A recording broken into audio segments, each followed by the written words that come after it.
հենց ամբողջ ճանապարհ նաև դրա մեջ է հետաքրքիր, որ դու գիտես, որ դու անելու ես, այդ չի ստացվում, բայց դու գիտես։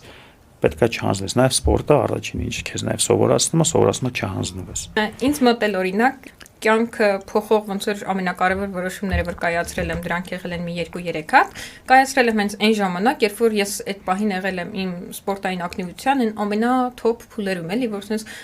ամենամոտիվացված վիճակում եմ եղել, պարապմունքներս միշտ շատ լավ են եղել, արդյունքների շատ գոհ եմ եղել, ու հենց այդ ժամանակ, երբ որ իմ կյանքը ամենածանրաբեռնվածն էր, ես միշտ որոշել եմ, բա մի հատ էլ նոր բան չավելացնենք։